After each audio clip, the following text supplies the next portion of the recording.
Nobody saw this coming, and that's exactly what makes it so hard to look away. Ferrari initially helped with parts. They responded. They weren't silent. But when it came to the battery unlock and charging issue, suddenly the wall goes up. If the car is legitimately repairable, if they supplied parts, if they acknowledged the rebuild, then why lock the car at the final step that makes it usable? To shock you more, they haven't clearly explained why the battery lock happened, what exact condition triggered it, or what the official unlock pathway is. Their only response has been, bring the car to us. We would help you fix the battery issue. Because the main problem Matt is facing is this. He can buy the battery control system. It costs around $17,000 from independent suppliers, but he can't get the car started without Ferrari being involved. So does that mean a manufacturer will always find a way to get you in the service bay at every single repair or maintenance? It's frustrating, and it's a monopoly which violates right to repair. It passed inspection. Components are correct. Systems are OEM. So what's the technical reason? There isn't one. And that silence, that's the whole story. If you care about transparency in the automotive world and what independent builders are up against, subscribe right now.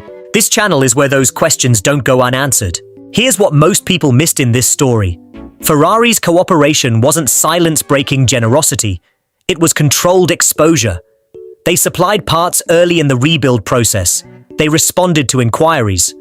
On the surface, that looks like cooperation. It looks like a manufacturer choosing transparency over reputation protection. But look closer at what that cooperation actually included, and more importantly, what it didn't.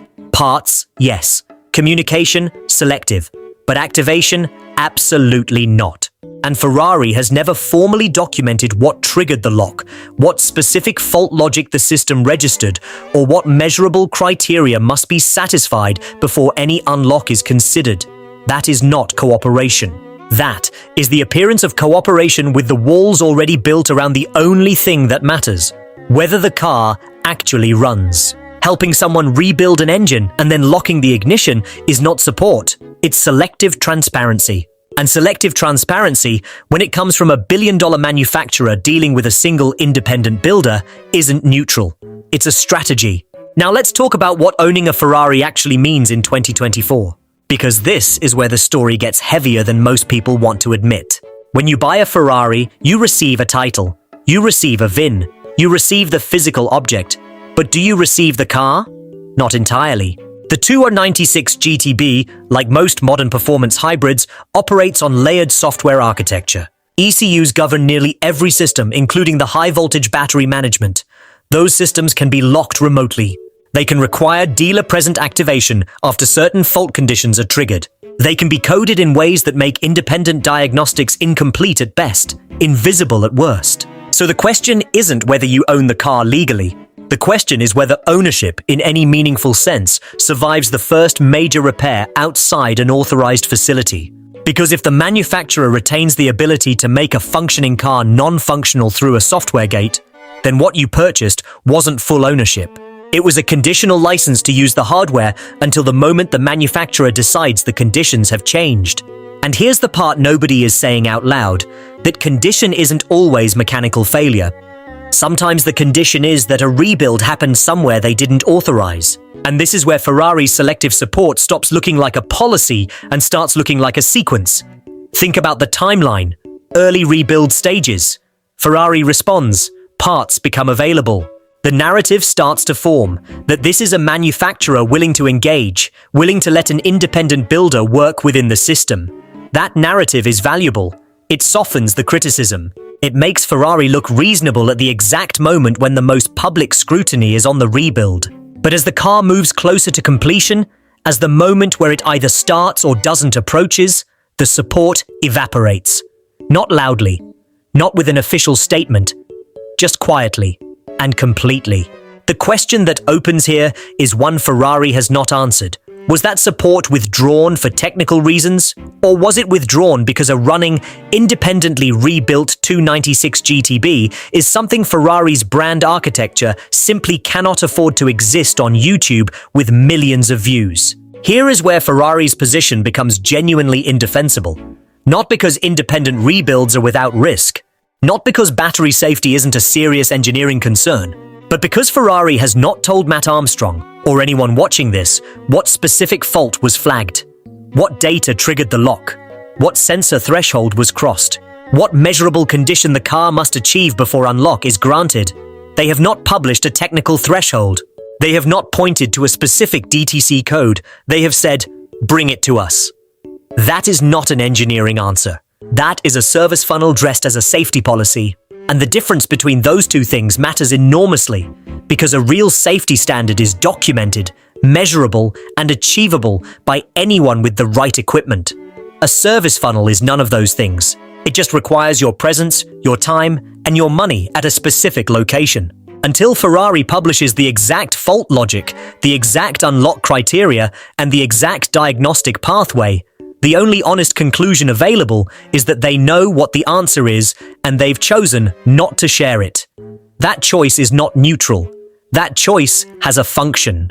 Now let's go under the car, because the architecture itself matters here, and this detail changes everything. The 296 GTB is a plug-in hybrid. It runs a 166 kilowatt-hour lithium-ion battery pack alongside a twin-turbocharged V6. But that high-voltage system doesn't wake itself up. It relies on the 12-volt auxiliary battery to power the ECUs first. Those ECUs then check system status, run diagnostics, and if conditions are met, close the contactors that connect the high-voltage battery to the rest of the drivetrain. If the 12-volt system is weak, if it dropped during storage, if it triggered a fault during the rebuild process, the ECU doesn't just log the fault and move on. It can freeze the entire activation sequence. It can require a dealer-level reset, a factory diagnostic tool, or in Ferrari's case, apparently, a physical service visit.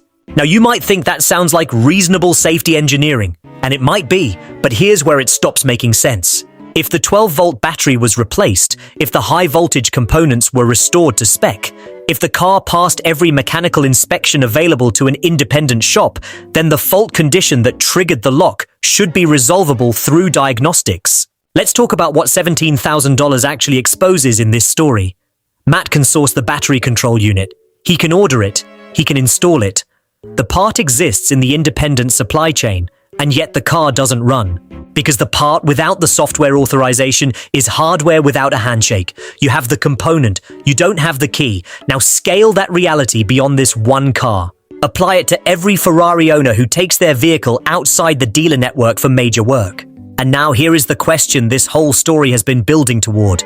Is Ferrari refusing activation because the car is genuinely unsafe to activate, or because an independently rebuilt 296 GTB that runs perfectly represents something their brand culture cannot absorb? The right to repair movement has been fighting this battle in agriculture, in consumer electronics, in medical devices. Now it's arrived in full force inside the world of exotic cars, and Ferrari didn't invent this model. But they may have just given it its most visible case study. If a builder with millions of followers, with documented sourcing, with independent verification at every mechanical stage, cannot get a rebuilt Ferrari activated without surrendering to the dealer network, then the question isn't really about this car anymore. The question is what ownership means when the manufacturer holds a key you didn't know existed when you signed the title. And nobody, not Ferrari, not the industry, not the lawyers watching this closely right now, has given a clean answer to that, which tells you everything about where this is actually headed.